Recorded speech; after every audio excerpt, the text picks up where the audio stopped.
ভারতের অন্যতম বিখ্যাত এক সৌধর পেছনের গোপন সত্যটা আজ আমরা বিশ্লেষণ করব। অদ্ভুত হলেও সত্যি, পর্যটকরা আজ যে চমৎকার সূর্য মন্দিরের ছবি তোলেন সেটা কিন্তু আসলে মূল মন্দির নয়। অবিশ্বাস্য লাগছে?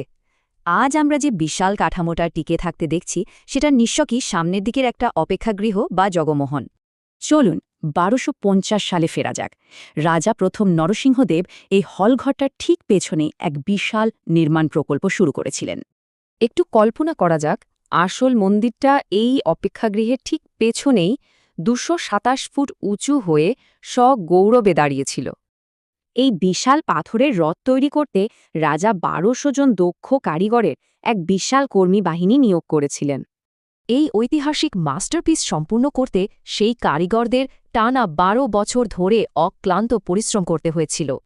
পুরো মন্দিরটিতে ছিল ২৪টা অতিকায় চাকা, যা ৭টা ঘোড়া দিয়ে টানা একটা ঐশ্বরিক রথ হিসেবে তৈরি হয়েছিল।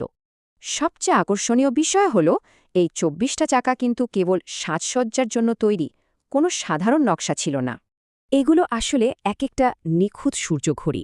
প্রাচীন মানুষরা এর সাহায্যে মিনিটের ভগ্নাংশ পর্যন্ত নিখুঁত সময় বলে দিতে পারত। এখন প্রশ্ন হল, কোনো সিমেন্ট বা চুন সুটকি ছাড়াই ২২৭ ফুট উঁচু এই বিশাল কাঠামোটা কিভাবে দাঁড়িয়েছিল? এখানেই লুকিয়ে আছে ইঞ্জিনিয়ারিং ম্যাজিক।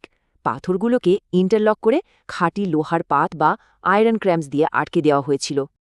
এই অসাধারণ স্ট্রাকচারাল ইঞ্জিনিয়ারিং আর লোহার গ্রিড শত শত বছর ধরে মন্দিরের বিশাল ওজন নিখুঁতভাবে ধরে রেখেছিল। কিন্তু এর পরই ঘটে মর্মান্তিক পতন। ১৫৬৮ সালের এক আক্রমণ এর ক্ষতি শুরু করে, সাথে যুক্ত হয় প্রাকৃতিক দুর্যোগ। ১৮৩৭ সাল পর্যন্ত কোনোমতে টিকে থাকলেও ১৮৪৮ সালের এক প্রবল ঘূর্ণিঝড় বিশাল মূল মন্দিরটিকে চিরতরে ধূলিসাৎ করে দেয়। মূল মন্দিরটা ধ্বংসস্তূপে পরিণত হওয়ার পর সামনে টিকে থাকা এই অপেক্ষাগৃহটাও ধসে পড়ার প্রবল ঝুঁকির মুখে পড়ে যায়। অবশেষে এই অবশিষ্ট অংশটুকুকে বাঁচাতে ১৯০৩ সালে ব্রিটিশ সংরক্ষণবাদীরা এক চরম এবং অপরিবর্তনীয় সিদ্ধান্ত গ্রহণ করেন। ওপর থেকে গর্ত করে এর ভেতরটা টন টন বালি দিয়ে ভরাট করে সব দরজা চিরতরে সিল করে দেওয়া হয়। তার মানে আজ যে চমৎকার ভবনের সামনে দাঁড়িয়ে সবাই ছবি তোলেন, তার ভেতরে রয়েছে শুধুই বালি আর অন্ধকার। প্রাচীন ইঞ্জিনিয়ারিংয়ের এই বিস্ময় আর তার এমন মর্মান্তিক পরিণতি কি আমাদের হারানো ইতিহাস নিয়ে আরও ভাবতে বাধ্য করে না?